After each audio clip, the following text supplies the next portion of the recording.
Hello, chess friends. Welcome back to our YouTube channel. Something interesting happened yesterday, but it's no longer a surprise because you have been noticing the performances of Praggnanandhaa, Arjun, Gukesh, Nihal, all of them. So what happened yesterday is not really surprising. Praggnanandhaa defeated Aronian in 10 moves. Basically, the game was over at move number 10. Aronian obviously tried to drag the game on a little bit, but it was completely lost at this point. Let me read out something for you. The quote above is by Vladimir Kramnik, and he says, I think the current Indian chess crop is the strongest generation in the world right now, maybe the strongest ever in one country. India has got some really very talented kids with a big potential of being top players, maybe even world champions in the future. And I completely agree with that. The way these youngsters are performing, Pragnananda followed by Gukesh and Arjun, it's just amazing. And Nihal keeps winning, Ronak keeps winning, and there is a whole new generation after that as well. I mean, it's going to be Bharat is completely going to dominate the world. I don't think it's even China in the race anymore because there was a point when China produced many players and it was predicted that China and Bharat will be the next superpowers in chess, but it just doesn't seem that way. I think Bharat is too ahead. So here we go. Pragnana playing white starts off the game with the queen pawn to d4. So here we go.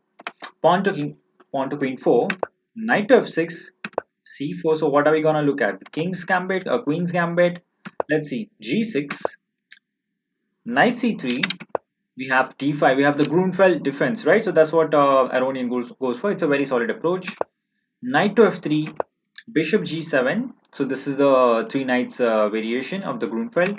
Captures e4. Basically, white gets the full center. Meanwhile, black gets some really serious counterplay against the center, specifically against the d4 pawn. Okay, that's where he's going to attack. Knight takes on c3, b takes on c3, and basically, white at the moment is very happy with his big huge center, and it's quite a strong center, right? So black cannot allow white to just have the center. He needs to keep striking and keep putting pressure on the center. Otherwise, he's just lost. So c5, it's a logical move, right?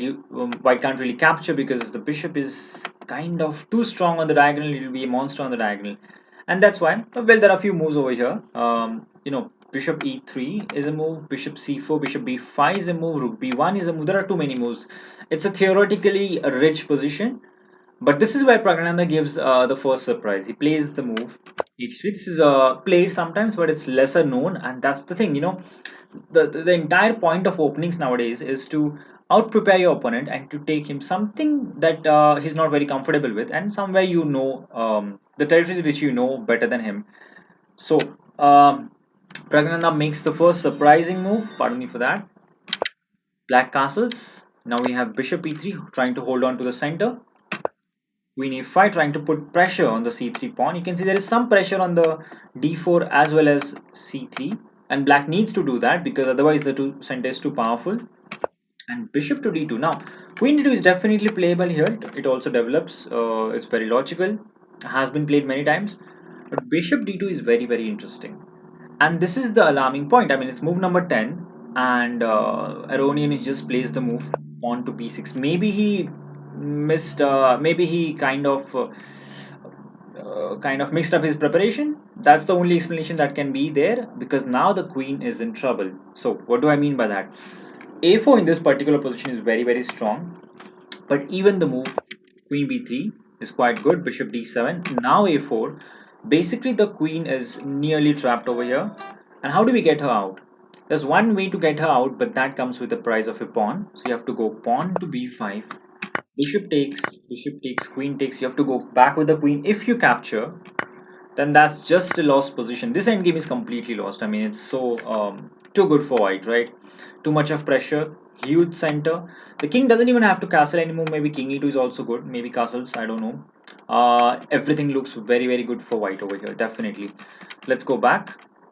So after bishop d7, a4, the only way for the queen to get out is to play b5, but that was not played. E6, maybe he was unaware of the threats that are happening. Right now, by the way, you cannot really play, move like c4. You'd like to play that to kind of uncover an attack on the queen, but then the moment you play c4 here, the problem is queen to a6, and the queen is quite safe because c4 blocks your own bishop, and that's the problem. So what do we do in this position? The move you'd really like to play here is rook to a2. Why this move? Well, there are a few reasons. The rook was not guarded over, on the a1 square. Now it is guarded, which means there are some serious threats. And as you'll see, we'll see the point. Bishop c6 was played, and here's the point of rook a2. Bishop to b5. This is a very strong move. In fact, there's no way to save the queen now. It's game over. It's literally game over. The moment you play b6, you are in a completely lost position. The kind of endgames you get out of Grunfeld are really good for white many times if he's getting a pawn up. He just the pawn is a very solid piece to in this kind of position. So c4 was played, but what happens if you capture this? And that is the point of playing rook to a2. The rook gets guarded by the queen, because of which you can play a takes on b5, and you realize the queen is completely trapped. All right, so bishop cannot be captured. Bishop b5 is a very strong move, and now c4 is actually a big threat. So black himself plays c4. This is just a way to kind of prolong it. It's not really prolonging it. So queen captures. There's rook c8. Queen goes back to b3. In fact, there's no way to save the queen anymore. a6. Now we have c4. Black does get some material, but that's not really enough. So queen takes on a5. Captures over here.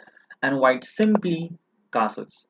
This is a very cool move because there is no good discovery. The rook on c8 is hanging. Bishop d7, bishop b7. These kind of moves are not harmful at all. And there are no good discoveries as we have seen. So knight a6. Queen e2, getting the queen out of harm's way once and for all. Knight b4.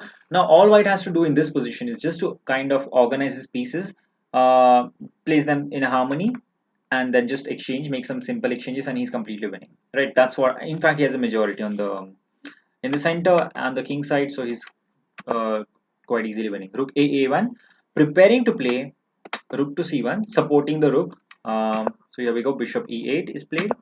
Now comes rook c1, captures, bishop takes a4. Seems like black does have some sort of a counterplay. In fact, it's nothing because knight e5 was played. And this is where we see the potential target. f7 is a big target. You cannot really push the pawn because then the e6 becomes a permanent target. You know, the knight can retreat if you go f6, and then queen c4 can happen in the future. That is actually a little bit problematic because suddenly your king side is weak. With the king exposed, you don't really stand a chance against the queen. Bishop e8 was played. Queen c4, excellent move, stopping your pawn from pushing forward because now I can capture your knight, right?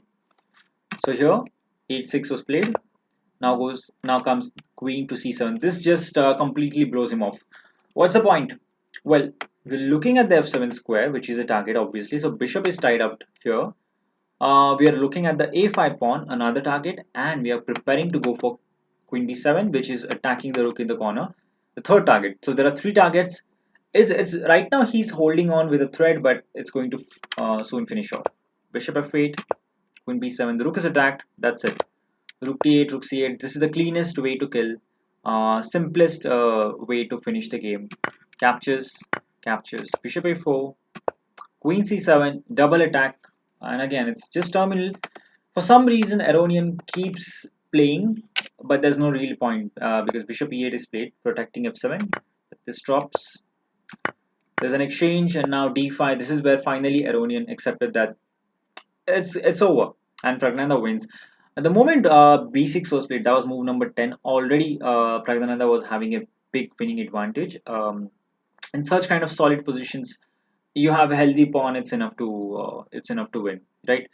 So basically, what happens here is just takes. The bishop has to move somewhere. I don't know, anywhere, and just queen d8, maybe something simple as queen d8. And next, you just start pushing your pawn, and the bishop.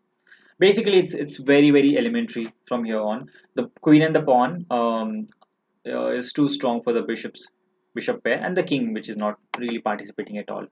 So what a great game. I think this highlight of the game was this move, rook to a2. It is a class move. I mean, rook a3 also works perhaps, but rook a2 is really a class move. It protects the queen protects the rook, and now bishop b5 is a serious threat. And all of this did happen. There was only one way to save the game, that was to give up a pawn. with b5 and somehow retreat the queen. But that's basically accepting that you have made terrible mistake and you go into a completely lost middle game. When in our games things are different, right? We keep trying, and we might even play for swindles. But when these guys have an advantage, they generally do transform 99% of times. So yeah, what a great game by Praggnanandhaa. Really, really excellent. And they're all making good progress in terms of rating. Gukesh is making progress. He's already, I think, world number 18, I think. And maybe till the point you'll be seeing this video, he might be 16, 15, whatever. So let's see. Thank you for watching this video. Do like and subscribe. So until next time.